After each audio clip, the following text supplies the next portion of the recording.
Sama sekali kita justru, loh ini kan coba, apanya yang kita bermusuhan? Kita di Banten sama-sama berkoalisi.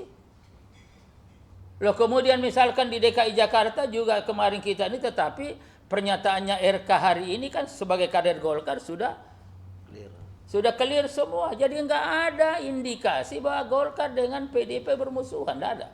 Ya bahkan berteman tadi malam rombongannya PDIP ada, coba kita lihat. Yang mengawal Mbak Puan ada Mas Arya, kemudian ada Gubernur siapa? Oli Dondo Kambe, kemudian ada lagi yang lain. Ini kan luar biasa.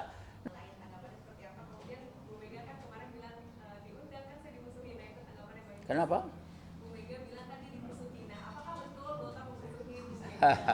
Jadi saya kira begini kan sudah jelas clear tadi malam. Pidato Ketua Umum DPP Partai Golkar, perlunya penataan sistem demokrasi kita. Bahkan sebelum itu di internal Partai Golkar, ya Pak Bahlil juga sudah menyampaikan bukan hanya itu. Kita juga akan melakukan penataan sistem ketatanegaraan kita. Bagaimana misalkan hasil amandemen 4 tahap itu. Ya pada awal-awal reformasi yang sekarang ini banyak menyadari bahwa secara substansial hasilnya itu adalah lonjong, tidak bulat dan tidak mencerminkan format.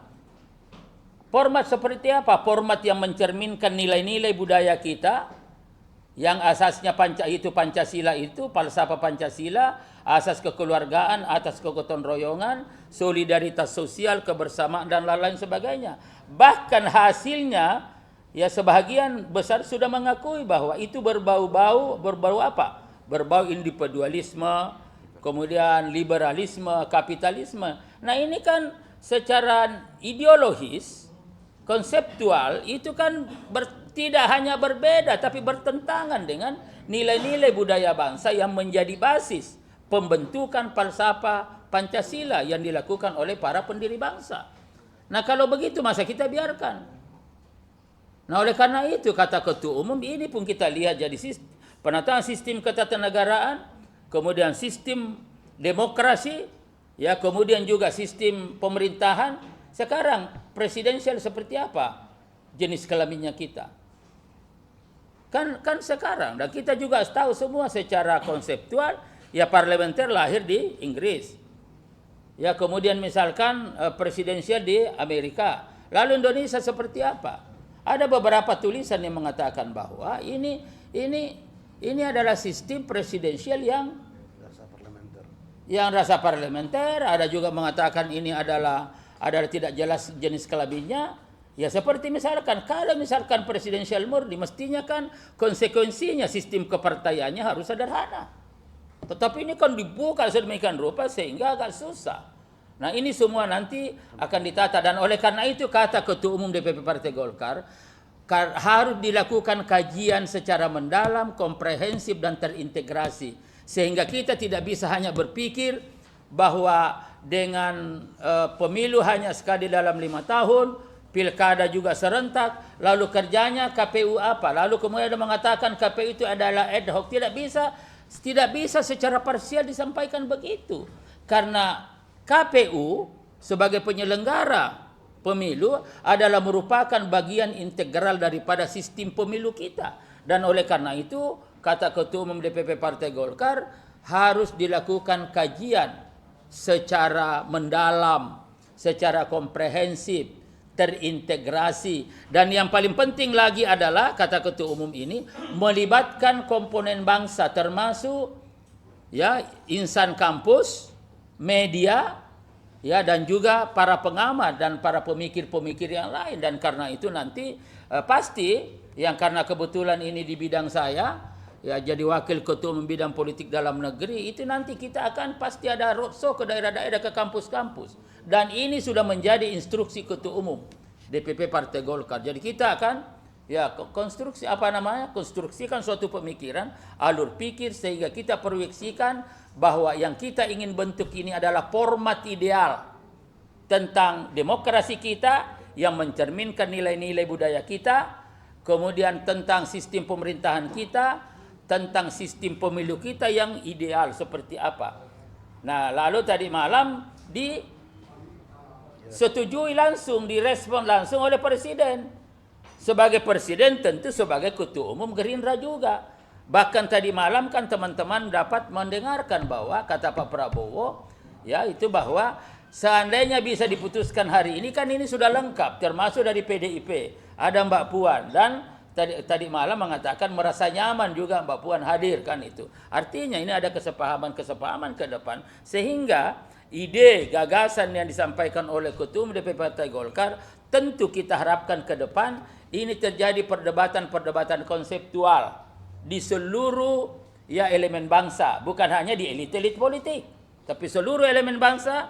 Dan untuk itu sekali lagi Pak Bahlil sudah menginstruksikan kepada kami untuk membuat konsep ya secara menyeluruh tentang hal ini dan siap untuk kita sosialisasikan ya kepada seluruh elemen bangsa dimanapun, utamanya di kampus-kampus, di insan-insan media dan lain-lain sebagainya. Saya kira itu.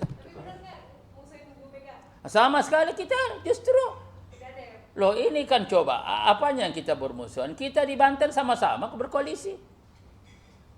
Loh kemudian misalkan di DKI Jakarta juga kemarin kita ini tetapi pernyataannya RK hari ini kan sebagai kader Golkar sudah clear semua. Jadi enggak ada indikasi bahwa Golkar dengan PDIP bermusuhan, enggak ada. Ya bahkan berteman tadi malam rombongannya PDIP ada coba kita lihat yang mengawal Mbak Puan ada Mas Arya, kemudian ada Gubernur siapa? Oli Dondo Kambe, kemudian ada lagi yang lain-lain. Ini kan luar biasa. Nah kalau begini semua berarti kan ada sebuah kemesraan. Dan juga ketika saya jadi ketua koalisinya Pak Prabowo waktu itu di koalisi Merah Putih dan lalu kemudian Ibu Mega sebagai ketua Indonesia Hebat, itu saya 6-7 kali saya ketemu. Padahal ketika itu kami berada pada partai-partai oposisi. Tetapi kita ketemu, kita diskusi dan lain-lain sebagainya. Dan ada kesepakatan politik yang mendasari ya pemikiran-pemikiran yang dilanjutkan teman-teman di DPR. Jadi tidak ada masalah dari dulu semua itu. Ya. Apalagi? Bang, lantas konsekuensinya bagi pihak-pihak yang melakukan intrik itu apa adanya agenda hari ini sekaligus masih membuka Golkar masih membuka pintu tobat gitu bagi orang-orang yang semua jangankan kader-kader Golkar, orang luar pun yang mau masuk Golkar kita terima kok. Apalagi teman-teman, dan itulah sebuah proses politik. Itulah sebuah dinamika politik, ada komunikasi. Boleh jadi selama ini komunikasinya kurang bagus. Makanya instruksinya Ketua Umum Pak Bahlil Lahadalia mengatakan, cobalah aja bicara dengan teman-teman masalahnya apa. Ya kita terbuka bicara dengan siapapun. Tetapi setelah kita bicara menjelaskan bagaimana niat baik program kita ke depan, yang Ketua Umum kan sudah membuat suatu program umum 5 tahun ke depan, baru dibagi per tahun-tahun. Itu Pak Ketua Umum sudah membuat itu dalam pikirannya itu. Nah ini yang kita komunikasikan kepada teman-teman. Masalahnya apa?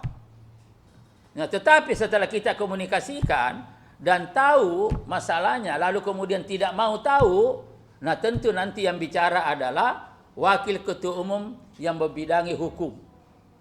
Yang akan bicara nanti adalah Wakil Ketua Umum yang membidangi kepartaian. Jadi yang membidangi hukum itu adalah Saudara Adis Kadir, yang membidangi kepartaian itu adalah Pak Kahar Muzakir. Jadi ini semua jadi kita serahkan semua. Gitu loh. Ya, jadi ini semua clear. Nah, tidak clear lagi kalau misalkan yang menangani itu tidak secara struktural bidangnya, tetapi kita serahkan semua kajian dan langkah-langkah, dan yang paling pokok ada komunikasi. Sehingga dengan demikian tidak ada dusta di antara kita, ya semua terbuka kita lakukan, dan orientasinya cuma satu, membesarkan Partai Golkar untuk dapat melakukan program-program pembangunan untuk kesuksesan kepemimpinan Prabowo Gibran. Itu asas, itu jelas arahan itu loh. Ya, apalagi? Mas, menurut update terkait anggota atau enggak, saya kira sekali lagi sikap dasar Partai Golkar siapa saja. Partai Golkar adalah partai terbuka, go public, dan tidak ada pemegang saham yang dominan, tetapi sama sahamnya semua, karena itu punya hak dan kewajiban yang sama. Seorang ya putra bangsa yang lahir dari Papua, faktanya hari ini jadi ketua umum. Kalau bicara saham kan dari Papua jadi ketua umum. Ini sekaligus membuktikan bahwa Golkar betul-betul terbuka siapapun, semua punya peluang. Tinggal bagaimana prosesnya. Jadi kalau ada mau masuk, semua terbuka sebagai partai yang terbuka, yang inklusif, sebagai partai yang go public. Gitu loh. Jadi ini tidak perlu ada dinamika seperti itu, seakan-akan ini ya udah siapapun. Ya, jadi semua terbuka, jadi semua jelas.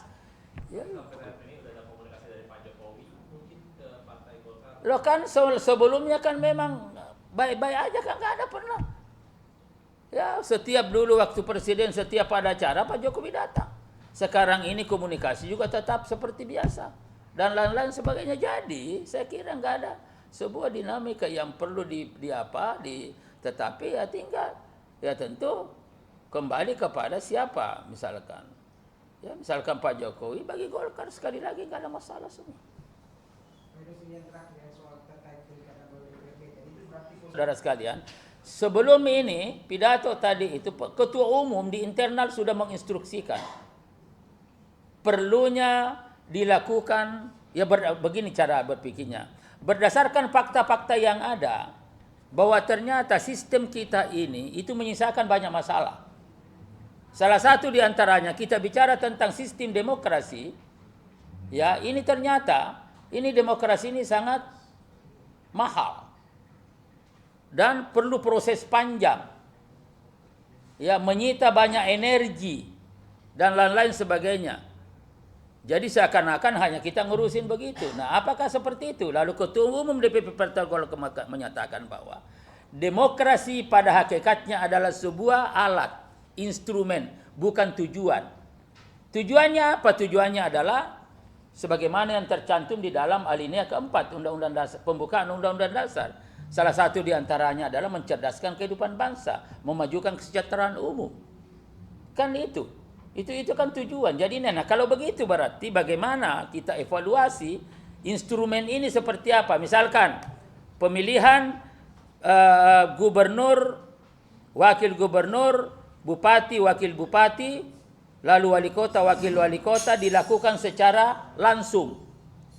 Nah, kita kembalikan di dalam Undang-Undang Dasar 45. Di dalam Undang-Undang Dasar 45, baik yang asli maupun yang sudah ini, kan di situ tidak disebutkan langsung. Iya kan? Hanya kan diambil secara linear dari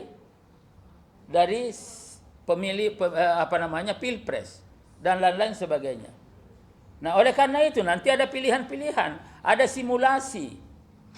Ya, ada simulasi tentang formatnya seperti apa. Gimana sih kalau langsung? Lalu kalau misalkan kembali kepada DPRD misalkan seperti apa? Lalu posisi gubernur itu adalah merupakan perpanjangan tangan pemerintah pusat. Ini kan semua posisi-posisi ini harus dilakukan pengkajian. Dan sekali lagi proses pengkajiannya melibatkan. Ya, jadi Golkar nanti akan secara proses ya, ini Golkar akan keliling dan ini sudah diminta oleh Ketua Umum Partai Golkar untuk itu. Cukup lah ya. Ya, cukup ya.